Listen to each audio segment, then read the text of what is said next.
The United States Air Force, in discharging its responsibility for the aerospace defense of the nation, is called upon to investigate reports of unidentified flying objects. Two Air Force officers have over the years been very closely associated with this activity. Lieutenant Colonel Lawrence Tacker was formerly the chief spokesman for the Air Force on the matter, and Major Hector Quintanilla is now the chief of Project Blue Book. Major Quintanilla, what are the objectives of Project Blue Book? The objectives of the program are twofold. They're the same as they have been since 1953 when the regulations were given. First of all, to try to determine if the UFO phenomena presents a threat to the security of the United States. And second, to determine if the UFO phenomena exhibits any technological advances which could be turned into research and development. What's the record so far? To date, we have over 10,000 cases at Wright-Patterson Air Force Base, of which 646 of these remain unidentified. That's not to say that we could not have identified more cases if we had gotten to the observer quickly and checked the local activity. The Air Force has been accused from time to time of hiding information about UFO. What do you have to say to that, Colonel Tacker? Well, these charges are absolutely untrue.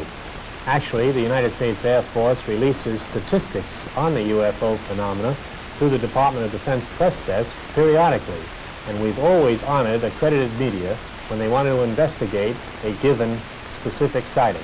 There's nothing to hide? There's nothing to hide at all. Is there anything in the files, either classified or unclassified, that would indicate that there may be extraterrestrial visitors over here? First of all, the project is completely unclassified. And there is nothing in the records which would indicate that we have been visited by any advanced civilization. How does the Air Force look upon people who make reports of UFO? Do they look on them as qualified observers? Yes, they do look on them as qualified observers. Actually, most people who report a UFO sighting are patriotic citizens who have been mystified by something that they've seen, and through a patriotic sense, report it to the local law enforcement officials or to the United States Air Force Base near them.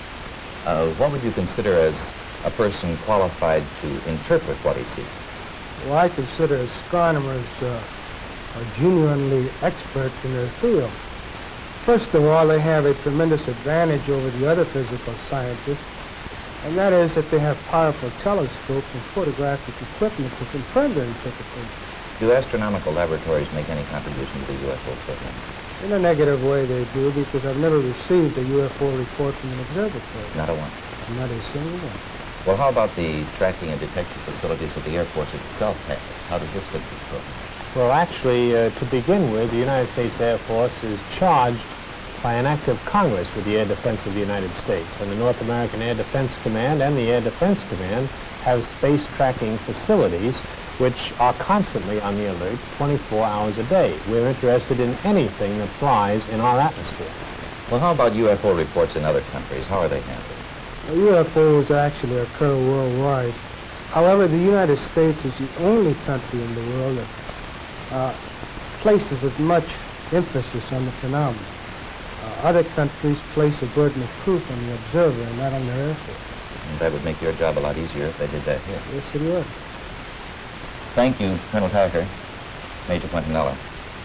I would like to close by reading a very brief excerpt from the report of the Air Force's Scientific Advisory Board, which they made recently upon completing a detailed review of the subject of UFO. This is a statement. The committee concluded that in the 19 years since the first UFO was sighted, there has been no evidence that unidentified flying objects are a threat to our national security.